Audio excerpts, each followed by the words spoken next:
Naalala ko may sinabi ka sa akin before. May kapatid ka, brother. You know what? Let's invite him. Mas okay kung nandun siya.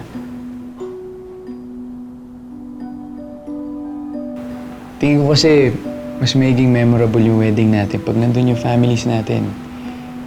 Kaya mas gusto ko sana kung invite natin siya. Saka gusto ko rin siya makilala. Han, I don't think that's a good idea. Ha? Bakit naman hindi? Hindi na kasi kami nag-uusap ng kapatid ko, tsaka hindi ko na rin alam kung nasan siya ngayon. Okay lang yan, Han. Marami tayong kaibigan dyan. Pwede akong magpatulong sa connection na alam ko para hanapin natin siya. Ano bang pangalan niya? Please, huwag mo nang ipilit. Huwag na. See, look at you. Pag pamilya mo ang pinag-uusapan natin, just drop the subject like that. Han, magiging mag-asawa na tayo. Hindi na dapat ganito ngayon. Dapat mas open na tayo sa bawat isa. Hindi kasi hindi naging maayos yung usapan namin last time na nagkasama kami.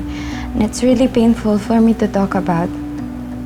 I'm so sorry, Han. Gusto ko lang naman na maging perfect yung wedding natin.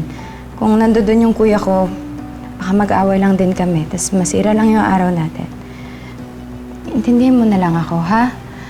Can we stop talking about this? Just forget about him.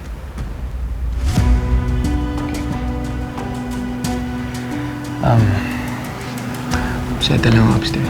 Okay.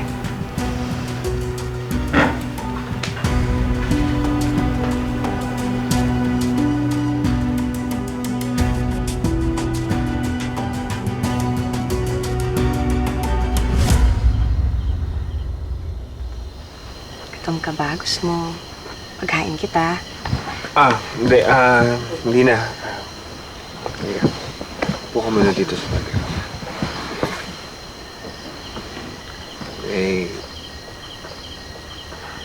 Importante lang akong sasabihin sa'yo. Tungkol saan yan? Halos 4 na taon ka nang namamalagi dito. At hindi naman natin maiiwasan na may mga ibang kasamahan na hindi nawawala yung pagdududa nila sa'yo. Na hindi tunay na kalasag ang tingin nila sa'yo. Ganun din ba yung tingin mo sa akin? Hindi. Alam ko naman yung kilos mo at nakikita ko naman na niyakap mo ng pagiging kalasag. At alam kong wala kang gagawin na makakasira sa samahan natin.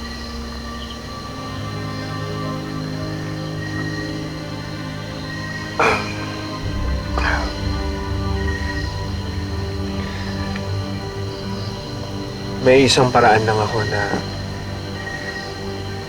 naiisip para mawala na yung pagdududa ng mga ibang kasamahan natin. At yun ay kung magiging ganap na mag-asawa na tayong dalawa, bangus. Papayagan mo ako. Magpakasal tayong dalawa.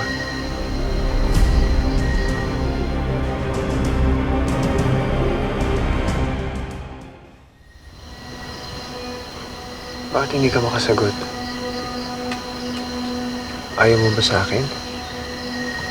Wala bang halaga sa'yo yung 4 na taon na pagsasama natin dalawa?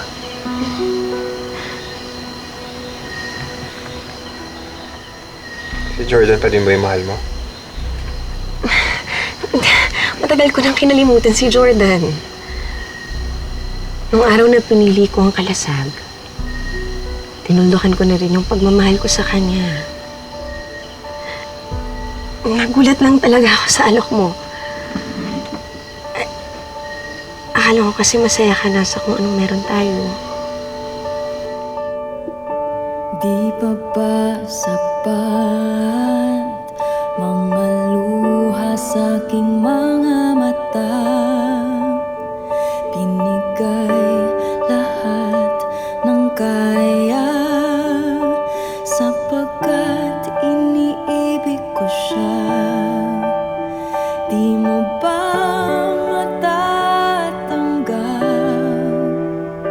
Siya'y para sa akin tinatana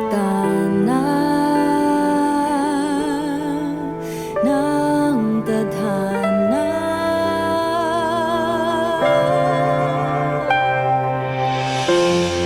Pero sige, kung gusto mong ikasal, papayag ako. Hindi siya bibitawan, siya'y ipaglalaban ko. Akong siyang nauna, akin lang ang asawa ko. Dapat sa akin, para sa akin siya.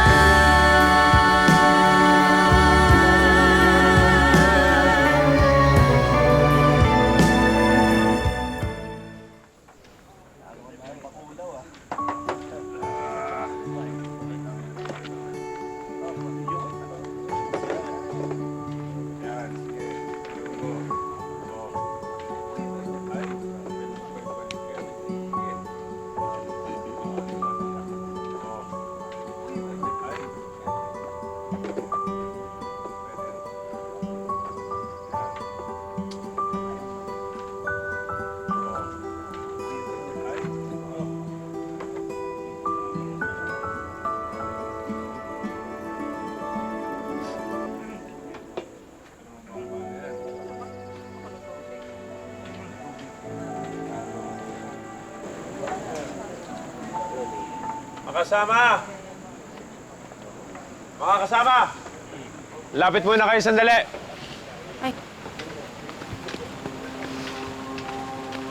Bakit daw?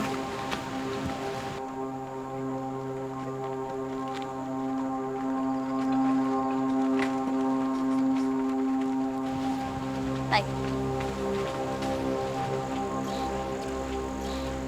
Gusto ko lang sanang ibalita sa inyo lahat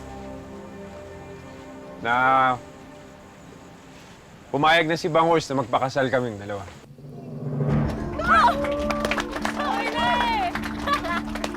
Sana nga simula na ito ng mas mahaba pa ninyong pagsasama. matagal ko na yung pinagdadasal tay eh. Maging isang pamilya tayo ni na Bangus. Oo naman anak, magiging pamilya na tayo. Mukhang magkakaroon na talaga ng bagong reyna tong Kalasag eh, no? Oh, naku. Buti pa si Bangus, pinapakasalan. Yung iba dyan para usan.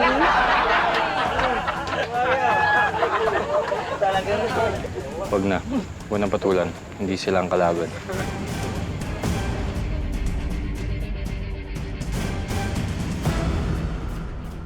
Paano tayo nakakasiguro na talagang niyakap na ni Bangus ang Kalasag?